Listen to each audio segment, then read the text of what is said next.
Assalamualaikum warahmatullahi wabarakatuh. Halo, bertemu lagi bersama saya Muflidatul Mar'ah. Kali ini saya akan membahas topik yang berkaitan dengan dunia pendidikan dengan wabah yang sedang marak, yaitu COVID-19. Jika teman-teman sudah penasaran, yuk simak videonya. COVID-19 merupakan sebuah virus yang ditemukan di Wuhan, Cina pada 31 Desember 2019.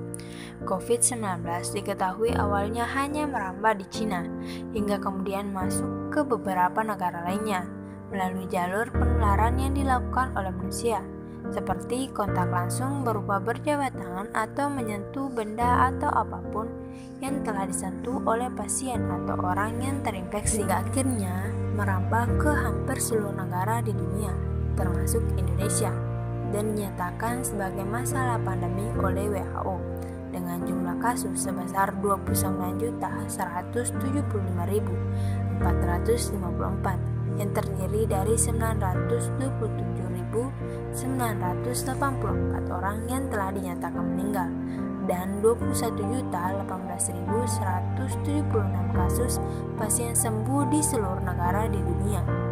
Wabah ini telah mempengaruhi hampir seluruh aspek kehidupan, terkhususnya aspek pendidikan. Adanya wabah ini membuat negara-negara yang terdampak mengeluarkan kebijakan yang sesuai dengan kondisi negara mereka, seperti misalnya negara Indonesia dengan kebijakan lockdown, social distancing, isolasi mandiri, physical distancing, hingga pemberlakuan PSBB atau pembatasan sosial berskala besar pada beberapa daerah. Kebijakan-kebijakan ini kemudian menjadi dasar pembelakuan kegiatan pembelajaran online atau learn from home. Learn from home adalah sebuah istilah yang diartikan sebagai kegiatan pembelajaran dari rumah, sebagai upaya mengganti kegiatan pembelajaran tatap muka di dalam kelas menjadi kegiatan pembelajaran online yang memanfaatkan internet sebagai media pembelajaran. Terdapat berbagai infrastruktur pendukung pembelajaran online, contohnya penggunaan ruang diskusi seperti Google Classroom, WhatsApp, Kelas Cerdas, Zenius, Kuiper, Zoom, dan lainnya.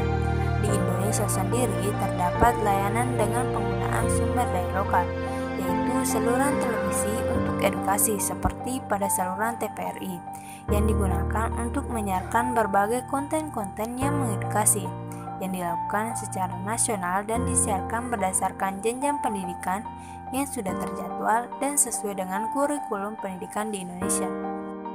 Dalam kegiatan pembelajaran online, diharapkan para pengajar terlebih dahulu menyiapkan materi berupa bahan ajar dan video tutorial sebelum melakukan kegiatan pembelajaran.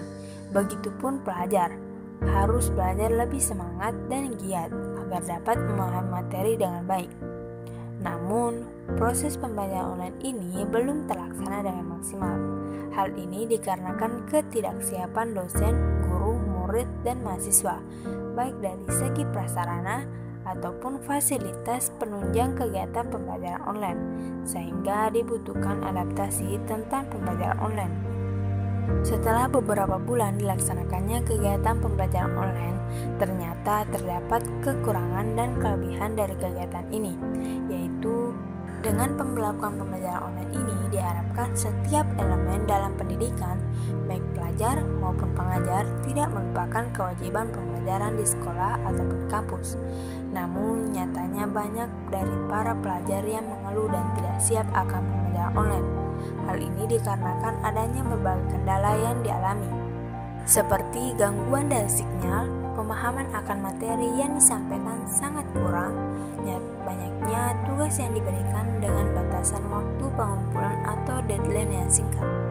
Dalam kegiatan pembelajaran online ini ada beberapa pengajar yang berfokus pada pemberian tugas, namun tidak diimbangi dengan kegiatan diskusi tentang materi dan pemberian materi, serta fasilitas yang belum memadai seperti fasilitas laptop, buku, dan referensi, serta kecakapan atau kemampuan dalam penggunaan e-learning yang baik.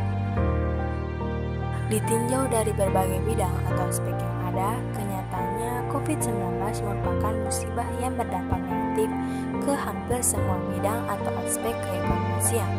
Namun dengan adanya COVID-19 ini juga membawa dampak positif seperti keadaan atau kondisi alam yang menjadi lebih baik dari sebelumnya.